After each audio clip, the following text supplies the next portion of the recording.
வணக்கம் நண்பர்களே. இப்போ நீங்கள் பார்க்குற இந்த செடி வகை பேர் வேலி மசால். இதை பெரும்பாலும் எதுக்கு பயன்படுத்துகிறாங்கன்னா ஆடு மாடு வளர்ப்பு தீவனத்திற்காக பயன்படுத்துகிறாங்க. இந்த வகை செடிகள் 15 வருஷத்துக்கு நம்மளுக்கு பயனுள்ளதாக இருக்கும். இந்த செடிகள் 15 நாள் வளர்ந்த ஒரு செடிகள். இது 3 மாதத்திற்கு முழுமையாக வளர்ச்சி அடைஞ்சால் தான் இதோட முழுமையான வளர்ச்சியை நம்ம பார்க்க முடியும். 3 மாதத்துக்கு ஒரு முறை இந்த செடியை நம்ம அறுவடை செஞ்சுக்கலாம். மறுபடியும் இன்னும் ஒரு 3 மாதம் கழித்து மறுபடியும் நம்ம அறுவடை செஞ்சு நம்ம ஆடு மாடுகளுக்கு தீவனமாக அளிக்கலாம்.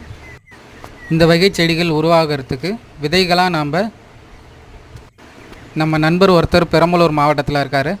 அவர்கிட்ட 1 கிலோ 700 ரூபான்ற விதத்தில் இந்த விதைகளை நம்ம வாங்கி பயிரிட்டோம். இது முழுமையாக வளர்ச்சி அடைஞ்சதும் நாங்கள் மறுபடியும் அந்த பதிவையும் போடுறோம். நன்றி, வணக்கம்.